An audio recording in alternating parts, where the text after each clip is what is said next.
I want to start this video with a brief detour through the annals of art history, from the statues that adorned ancient Rome, through the Renaissance and Baroque period, all the way to Edward Manet's Luncheon on the Grass, which led to the Salon des Refus, arguably marking the birth of the modern art era. It's argued by feminist art critics that voluptuousness denoted affluence in times of relative scarcity, and therefore proves that social and cultural changes cause variability in what we find attractive. To the extent that there may be some modicum of truth to this observation, I don't think that the commissioned portraits of the affluent necessarily represent what was sexually ideal to the average man of the age.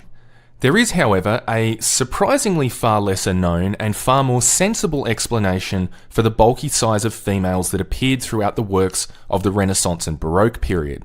An explanation which, unlike the social constructivist theory put forward by academic feminists, doesn't require any magical fluctuations in biological fitness markers that evolved over thousands of generations to form an innate reproductive preference in the human animal. You see, thanks to the ubiquitous control and prudish nature of the church, it was all but impossible for artists to get nude female models. Far from being proof of socially evolving beauty standards, the females of Michelangelo were all created from the bodies of male models, which he then basically just grafted breasts and feminized faces onto. Conservative Catholics may not appreciate my choice of phrasing here, but the roof of the Sistine Chapel is literally covered with pin-ups of ladyboys. Feminists just love to point to this period of art history as proof for their social constructivist theories about changing female beauty standards, but for the most part, their supposed proof from this period doesn't even depict real females in the first place, much less something that represented the ideal woman of the age. Far from the feminist theory, what the Baroque and Renaissance period really represents are severely compromised approximations of the female form that artists like Michelangelo and Peter Paul Rubens were forced to make due to the limited selection of life models available to them at the time. In fact, there is even quite a lot of speculation that the Mona Lisa, arguably the most famous painting in history, is actually a feminized self-portrait of Da Vinci himself. Even as late as the 1880s, the use of young, attractive prostitutes and dancers as life models by the emerging Impressionist artists like Edgar Degas and Toulouse-Lautrec was still seen as quite uncouth by their classically trained contemporaries. And it was this very display of real, unbridled sexuality in a regular garden setting that ultimately got Manet's Luncheon on the Grass refused from the Salon in the first place. But we're slightly drifting off topic. I can't think of a better example to build an accurate timeline for the idealized female form than the artistic depictions of the mythical character Venus, otherwise known to the Greeks as Aphrodite. I mean, what could be a better comparison of female physical idolatry through the ages than the artistic depiction of the Roman goddess who stood as the very embodiment of love and beauty? Aphrodite of Knidos, circa 350 BCE, Venus de Milo, circa 115 BCE, Venus de Medici, circa 100 BCE, Venus Felix, circa 150 CE, Sandro Botticelli's Birth of Venus, circa 1485 CE, and my personal favourite, William Adolphe Bouguereau's painting by the same name, 1879 CE. There is some variation in form and stylization, but these idealistic, deified representations of femininity, beauty, and sexuality spanning over 2 millennia are much more similar than they are different. Between the Roman Empire and the Renaissance, there is a conspicuous gap in groundbreaking high art during the so-called Dark Ages.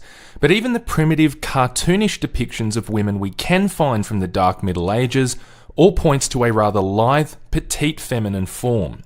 And that's without even getting into the topic of historical non-Western depictions of the deified female form, such as Tara and Lakshmi, who boast almost identical proportions to their idealistic Western counterparts.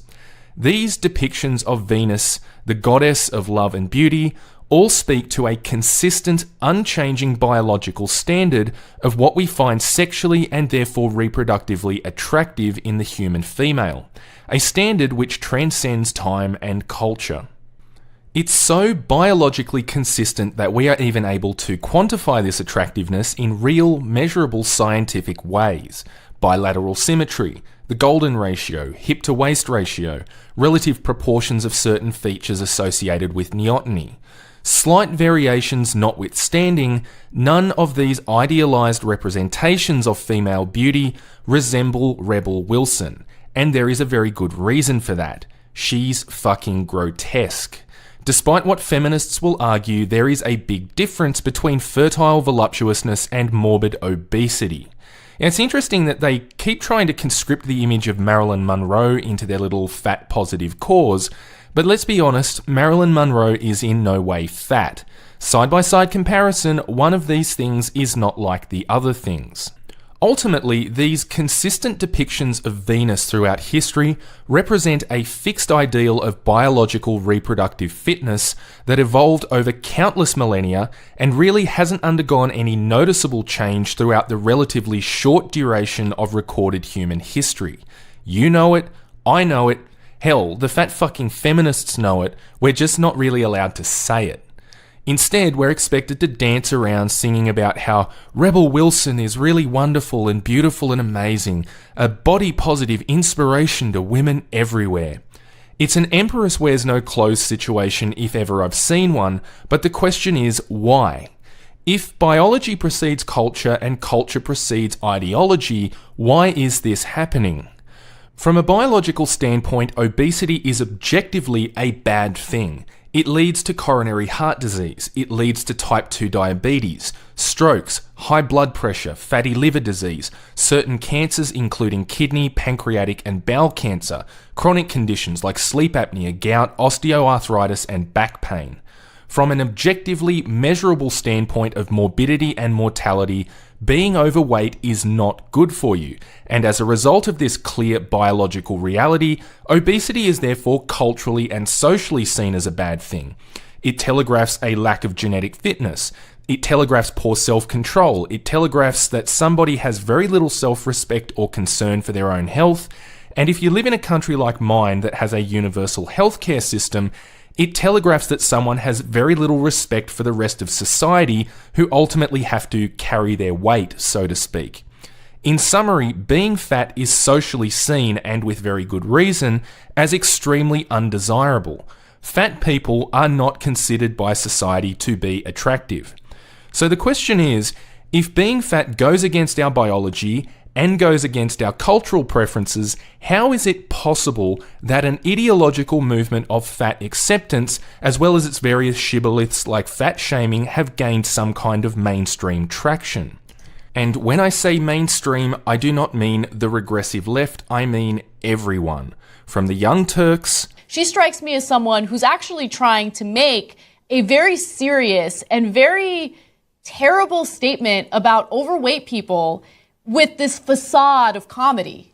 All the way to Fox News. Surprisingly, the discrimination was in most two places, or what we call fat shaming. People feeling bad when they had physical barriers, like not being able to find clothes that fit or fit into the airplane seat. Well, the answer to that lies in Austin Powers 2, The Spy Who Shagged Me. Yeah, bear with me. Lately I've